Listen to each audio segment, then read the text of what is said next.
Hello everybody and welcome back to 5 Minute Crypto, the channel where we cover the most important crypto news in just 5 minutes, back again with another very interesting crypto update. So first of all, my big question of today is, here is an analyst who says there's a 90% chance that Bitcoin will soar past 10K in August, and I want to know from you guys, do you believe this or do you think it is BS? Now, the main reason I am asking you guys that is because articles like this, which are talking about the $10 price region, are often just based upon a very loose thread, very small things within the price action is what they focus on. Here we can see the price action they took here is from June 28th up till now, which in my opinion does not really say that much for the end of November, but that's just my personal opinion. And also what I have to say about this is there's a chance, but it's definitely not 90%. Definitely not. And also, just 9 out of 10 times they're wrong. Coinbase reportedly prepping to go public and the good times are back. So yes, it is said that Coinbase is wanting to do an IPO. And Coinbase is also ready to go to the moon, which is something I didn't share on 5 Minute Crypto yet, but it's already a couple of days old. World's oldest republic appoints Vechain. DNVGL among blockchain working group. So yeah, San Marino, is that the name? That's how you pronounce it. Republic of San Marino and Vechain / DNVGL are now working a little bit further in their partnership. So since 2019, they already had a partnership, but now they're taking it another step further, which a lot of people liked because, well, it's a national level partnership. Huobi, a very popular crypto exchange over in China, to launch Bitcoin options in Q3 of 2020. I believe Huobi is based in China, right? If I'm wrong, make sure you put it in the comments. After futures, demand for Bitcoin options is skyrocketing, forcing major players to enter the market, and Huobi will be launching that in the third quarter of 2020, which of course means the third 3-month period. Party's over. All coins take a hit after Monday's bearish reversal in stocks. So what is often said is if stocks decide to go bad, crypto will feel that wrath as well and will feel the pain. Now, what can be seen here at the Live Coin Watch is something that's pretty damn obvious, and that is that coins are falling as well just after the stocks fell, which is, in my opinion, pretty interesting because it kind of shows that what they've been saying about that has definitely been true. You know, it's always easy to say that an inverse correlation is at play, but looking at this, it really doesn't look like that. It really looks like it's a direct correlation, and I think that will stay here for a pretty long while.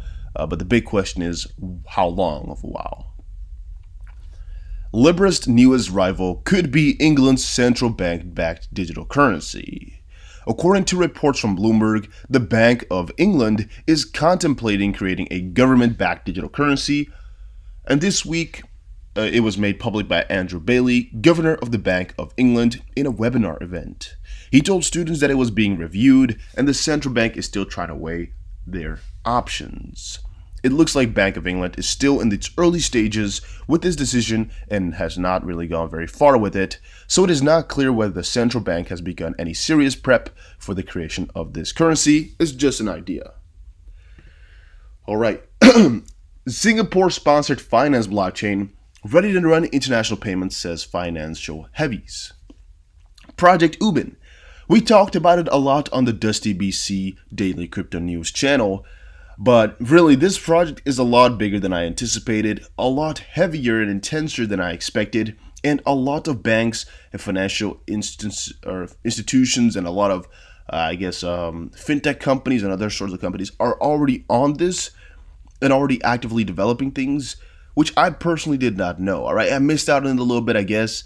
But yeah, some crazy stuff is going on in this project, and I'll do more of an update on Dusty BC channel if you are interested. US SEC and CFTC fine cryptocurrency investment platform Abra for illegal swaps. Two US regulators, the SEC and the CFTC, fined well-known crypto platform Abra for conducting illegal token swaps. What exactly that is, you can check out, doesn't matter. Abra has been fined and they'll stop right now with these illegal swaps. I'm having a little bit of a cough, maybe. I don't know what this is. Very annoying. That's always the thing. Whenever you're just in the normal, you never have this. But when you're recording, it all starts to get to you. USDC blacklists an address for the first time. The company that issued the USDC stablecoin has made a landmark move and blacklisted an address holding 100,000 of those coins. Many people are surprised that Center, the blacklisted an address, or has blacklisted an address.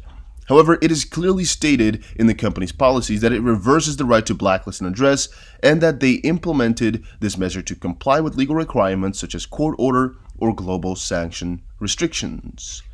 And what does it mean to get blacklisted?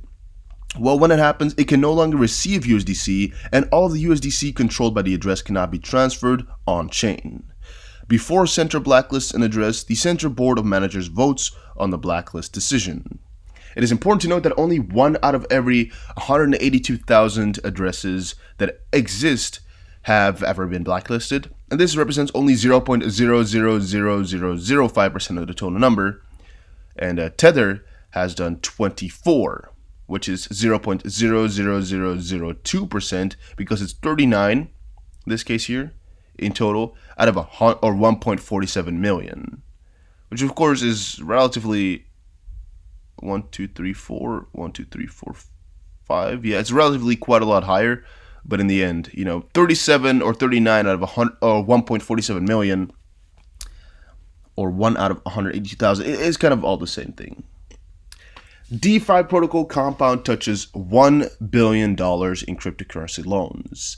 Ethereum-based cryptocurrency lending system Compound is on the verge of touching the $1 billion mark in crypto loans, and this comes amidst total USD funds locked in DeFi surpassing $2 billion. Bank of England considering a central bank digital currency, governor says. We just saw that. And G20 proposes a new bill to regulate digital cryptocurrency payments. Cryptocurrency adoption will reach never-before-seen levels thanks to the new bill proposed by G20. G20 is an international organization for central bank governors and government of 20 countries in different continents. They include the United States, China, the European Union, and 17 other countries. And basically, a lot of people are saying this is positive for crypto, as G20 is once more recognizing that crypto is a real thing, and that some good guidelines have to be put in place. And also, good guidelines are often very positive for crypto because it makes some of these bigger players get into it.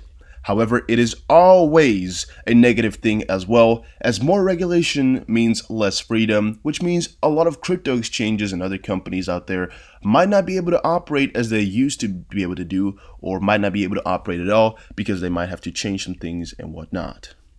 But guys, that was it for 5-minute crypto of today. It's not really 5 minutes, but most likely the videos are going to be like 8, sometimes even 10. But the real idea behind 5-minute crypto is just a lot of the most important crypto news in just a couple of minutes. I'm going to try always keeping it under 10, just to make sure that you guys can just watch it and go on. But also I'm going to try to just do one episode every single day and give you guys everything you need to know. Not just some niche stuff on XRP, not just some niche stuff on Vechain, but everything you need to know summarized to make sure you're always just really on top of the game.